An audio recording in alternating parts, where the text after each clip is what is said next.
The Texas air hung heavy, thick with the heat of an unforgiving sun and dust that clung to the soul. That day, however, what suffocated wasn't the climate, but the silence. An abnormal silence, broken only by the sharp, desperate cry of a 10-year-old boy. General Marshall Delaney Ross dragged little Thomas Patterson Brooks across the porch of his home, the boy's arm twisted cruelly in his gloved hand. The general's eyes, cold as two slivers of ice, betrayed nothing. No anger, no pleasure, just the void of absolute power. Behind him, his soldiers kept their rifles aimed at the boy's father, Wyatt Sewell Caldwell, a man of broad shoulders, his hands calloused by the earth, now forced to watch the scene on his knees. The barrel of a rifle pressed against his nape, a metallic reminder of his powerlessness. "This is the price of loyalty, Caldwell."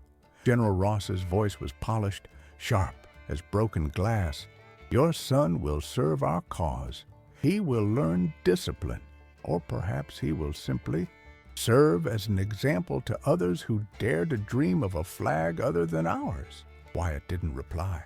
He merely looked at his son, at Thomas's terrified eyes, crying, "Papa! Papa!"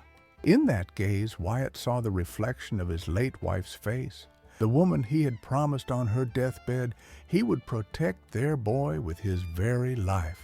And now, that life seemed worth nothing. The general paused for a moment, turning to Wyatt with a thin, disdainful smile. "Do not worry. We will take good care of him. We will make a man out of him. For a corpse, it depends on how much he cooperates." And with that, he shoved Thomas toward one of the soldiers who bound the boy's hands with a rough rope. The cries turned into muffled sobs of pure terror. Wyatt tasted copper in his mouth. It was the taste of hate, of humiliation, of a broken promise. He had seen the general's men before, weeks ago, marching through town with an arrogance that poisoned the air. He had heard the whispers, the stories of land seized and families intimidated. But he, like many, had chosen to believe in peace. He believed that if he kept his head down and tended to his ranch, the storm would pass them by. What a mistake! Faith in silence was the greatest betrayal. A brief flash of memory struck him. His wife, smiling under the ancient oak tree at the center of his property, saying that a man's strength lay not in his fists, but in his word. "Protect our boy Wyatt," she had asked. "He is all we have of this Texas." When the soldiers finally mounted their horses, taking his son, the rifle was removed from his nape. Wyatt remained on his knees, his face covered in dust and silent tears, listening to the sound of hooves recede until it became one with the hum of the wind. The ranch, once a sanctuary of peace and hard work, was now a tomb of silence. General Ross looked back one last time, a satisfied victor. He saw only a broken farmer, a crushed spirit. But he didn't see what lay behind Wyatt's eyes. He didn't see the memory of past battles, of oaths sworn beside men whose names echoed like thunder in Texas history. When the dust settled and the silence became absolute, Wyatt rose. His movements were slow, deliberate, as if every muscle were relearning obedience. He walked into the house, went to an old wooden chest in the corner of the room, and opened it. Inside, wrapped in linen, lay a raccoon fur hat. It was worn, weathered, but it carried the weight of a legend, a gift many years ago from a man who had taught him that freedom is not asked for, it is taken. If you believe an ordinary man cannot face power, wait and see what happens when honor is wounded. General Ross thought he had taken a boy, but in truth, he had just summoned a ghost to his gate, and that ghost whispered a name that would make all of Texas tremble: Crockett. Injustice once sown takes deep, bitter roots. In the days that followed, Wyatt Sewell Caldwell felt those roots spread through his soul. He tried the path of law, riding to the neighboring town to speak with the judge, a man with a flabby face and eyes that darted away from his own. The judge listened with feigned patience, shuffling papers with disinterest, only to finally declare General Ross's conscription a legitimate military act, a necessary contribution to the stability of the region, he said, his words sounding rehearsed, dead. Wyatt was dismissed as a nuisance, his pain treated as betrayal. On the street, his neighbors' glances were a mixture of pity and fear. No one approached. The fear General Ross spread was a contagious disease, and Wyatt was now a marked man, the pariah whose son had been taken. His home, once a haven, became a constant reminder of his loss. The swing he built for Thomas creaked with the wind, a ghostly sound. The boy's bed remained untouched. Every corner of the ranch screamed his son's absence. Humiliation deepened when Ross's men began visiting him, not with open violence, but with small acts of calculated cruelty. His fences were cut at night, letting his cattle scatter. The water from his well one day had a strange, oily taste, making it undrinkable. These were messages. You are alone, you are nothing. Meanwhile, at the military fort, General Ross reveled in his authority. He wasn't training the conscripted boys for battle. He used them for forced labor, mending walls, digging latrines, serving him as personal slaves. Thomas, thin and frightened, was forced to clean the general's boots every morning. Ross enjoyed humiliating him in front of his officers, calling him the coward son.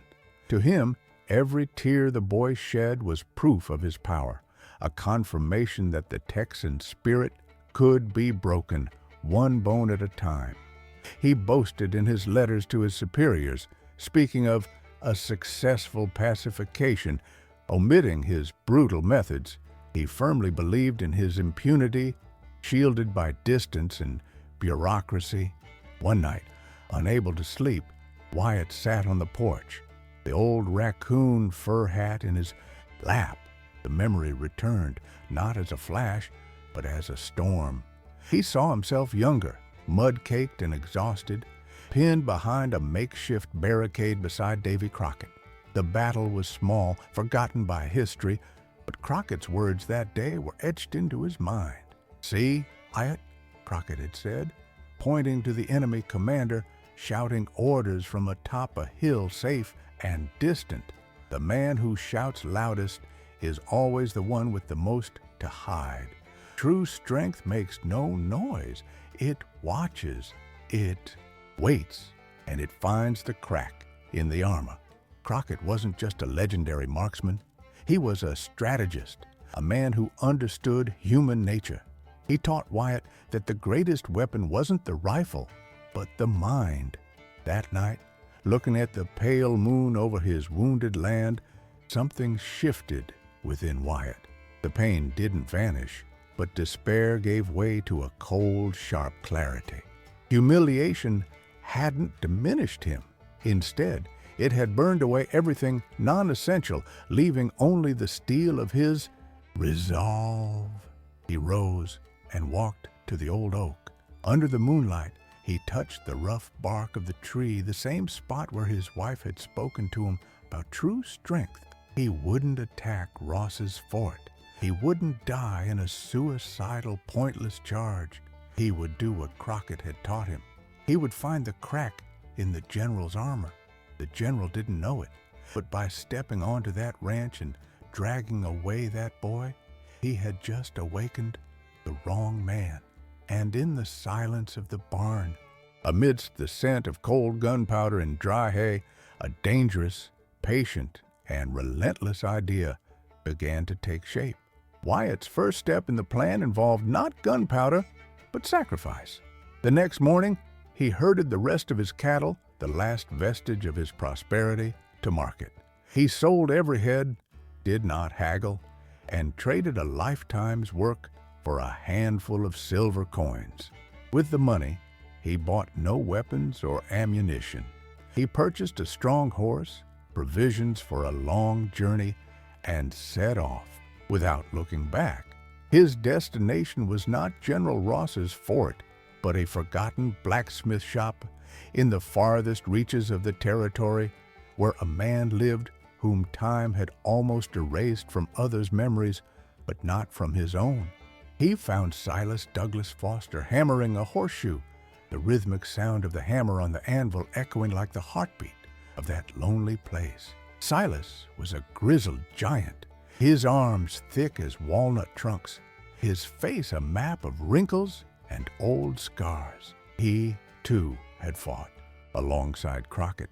But while Wyatt returned to build a life, Silas retreated from the world, weary of the fight and the loss. When he saw Wyatt, he dropped the hammer, his face closing into an expression of caution. "Caldwell, it's been many years." Silas's voice was deep like distant thunder. Wyatt wasted no time. He told him everything: the general, his son Thomas, the humiliation, the helplessness. He didn't ask for help for a bloody revenge. He asked for Silas's wisdom. "Ross thinks he's a god in his stone fort," Wyatt said, his voice low and steady. "But men like him, who love power more than honor, always leave a trail of paper, of stolen gold, of broken promises. That's the trail I want to find." Silas hesitated. The fire of youth had long since extinguished in him, replaced by the ash of resignation. Fight a general? Wyatt, that's suicide. The age of heroes ended with Crockett. "I didn't come looking for a hero, Silas. I came looking for a smart man. Crockett taught us to fight, but he also taught us to think. Ross is arrogant. Arrogant men make mistakes." Wyatt's words, laden with the calm of one who had nothing left to lose, struck Silas where he didn't expect. He saw in his old friend's eyes not the fire of vengeance, but the cold flame of justice. He nodded, slowly. The partnership was sealed. The plan began to unfold, not with brute force, but with the cunning of two old foxes. Silas, with his contacts among merchants and drovers, began making discreet inquiries. Wyatt, in turn, traveled to the town that served as the supply base for Ross's fort. He posed as a bankrupt rancher looking for work, observing, listening. The first victory came from an unexpected source. Wyatt found a young clerk responsible for the fort's supply records, drowning his sorrows in a cantina. The boy, with a pale face and ink-stained hands, grumbled about being swindled by the general's quartermaster. Wyatt sat with him, bought him another drink, and listened to his story. With patience, he earned the young man's trust, offering not threats, but understanding. In exchange for a few silver coins and the promise of future employment, the clerk agreed to provide copies of the ledgers. As Wyatt and Silas analyzed the documents by lamplight in the blacksmith shop, the truth revealed itself. General Ross wasn't just a tyrant. He was a petty thief. He overcharged for shipments of food and ammunition, pocketing the difference. He diverted rifles meant for troops to sell to smugglers. The reports he sent to his superiors were works of fiction, painting a picture of order and efficiency, while his command was a cesspool of corruption. They had the proof. The general's armor wasn't steel, but paper and lies. And they had found the crack. While Silas used an old friend to uncover the date of the next official inspection at the fort, Wyatt watched the stronghold from a distant hill. He saw the sentries marching on the walls, saw the general's flag flying arrogantly against the blue sky. Ross felt secure, invulnerable. Little did he know that the silence enveloping his fort wasn't the sound of peace or submission. It was the sound of a trap being set, piece by piece, with the precision of an experienced hunter. The powerful laughed, thinking Wyatt Caldwell had given up and fled. Little did they know, the silence was just the sound before the shot. The arrival of the Colonel Inspector was the event General Ross had been waiting for to parade his power. He ordered the fort cleaned, the soldiers to polish their buckles, and the conscript boys to be presented as eager volunteers.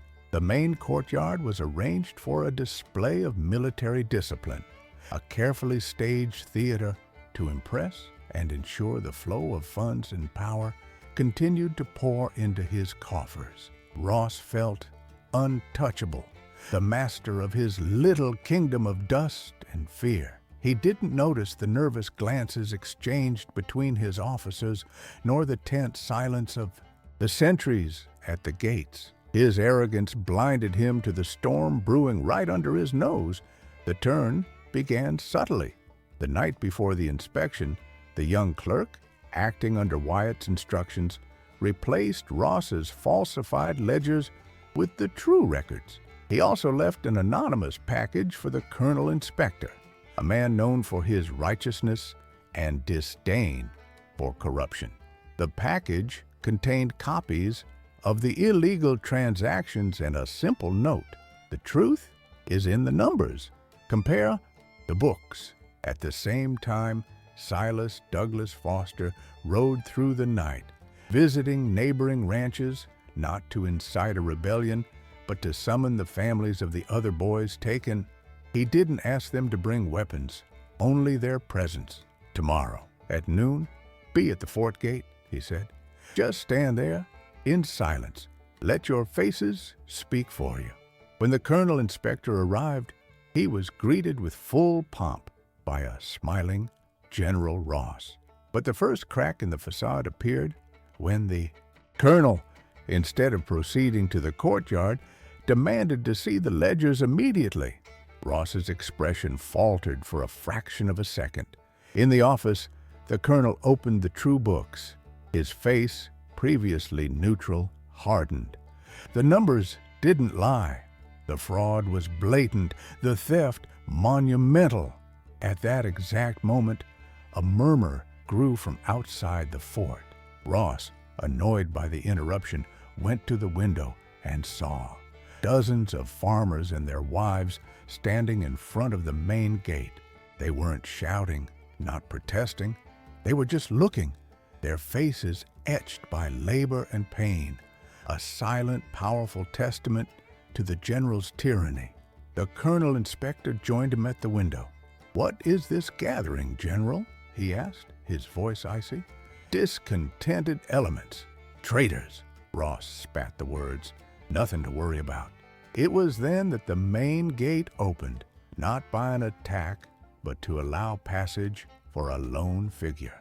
Wyatt Sewell Caldwell walked into the courtyard, not as an assailant, but as a man who had come to reclaim what was his.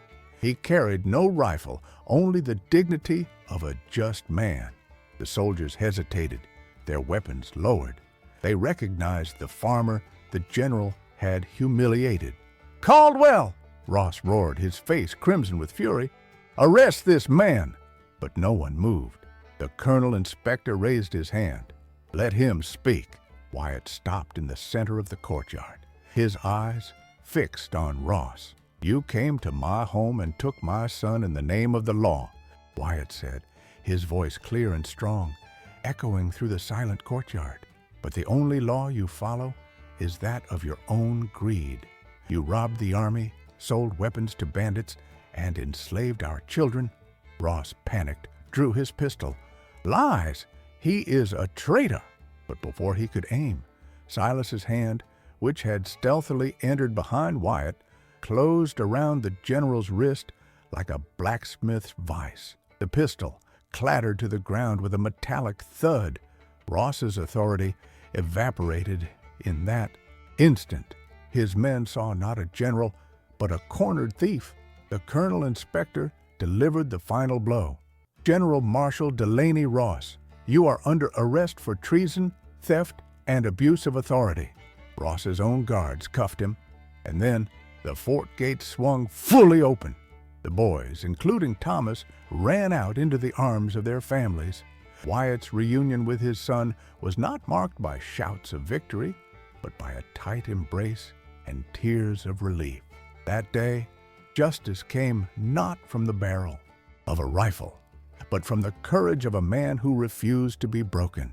There, where fear once reigned, the wind now blew free, as if Texas itself had exhaled in relief. A year later, Wyatt Sewell Caldwell's ranch bloomed again. The fences were mended, the well purified, and the sound of a boy's laughter once again echoed under the old oak. The community, once paralyzed by fear, now saw Wyatt not as a pariah, but as the embodiment of Texan resilience. They helped him rebuild, bringing cattle, seeds, and most importantly, their respect. Wyatt's victory was not just personal. It reignited the spirit of independence in those people, reminding them that true strength lies not in armies, but in unity and the courage to defend what is right. General Marshall Delaney Ross, on the other hand, reaped what he had sown. Subjected to a court-martial, he was stripped of his rank, his honor, and his freedom. His story became a cautionary tale, a name whispered with contempt before being completely forgotten, swallowed by the vastness of the land he tried to dominate. He was not executed. His punishment was to live, imprisoned not in a cell, but in the cage of his own insignificance, haunted by the memory of the farmer he underestimated. True vengeance in Texas is living free while the enemy lives bound to his own past. One warm afternoon, Silas Douglas Foster visited the ranch. The two old friends sat on the porch, watching Thomas chase a calf. "Crockett would have been proud of you." "Wyatt," Silas said, with a rare smile. Wyatt looked toward the horizon, where the sun began to set, painting the sky in shades of orange and purple. "Crockett taught me that a man doesn't fight for a patch of land or a flag. He fights for a home, for the chance to see his son grow up in peace. He didn't need an army, Silas. He just needed a truth.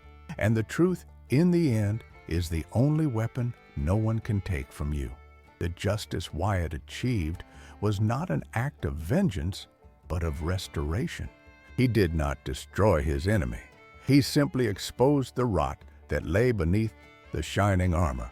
And in doing so, he healed his family, his community, and a small piece of Texas. He proved that freedom is maintained not only in the grand battles that enter history, but in the countless acts of silent courage of ordinary men and women who refused to bow. Those who died for this land still live in every sunset, in every ranch, in every prayer. Texas does not belong to those who rule. It belongs to those who stand. The powerful called him a fool. The people called him a hero. But he knew courage needs no witnesses, only conviction. If you enjoyed this story and identify with pride, honor, and the fight for freedom, subscribe to our channel. Share this video with everyone who loves narratives of courage and justice, and don't forget to comment from which city, state, or country you are watching. We want to know how far the spirit of Texas has reached.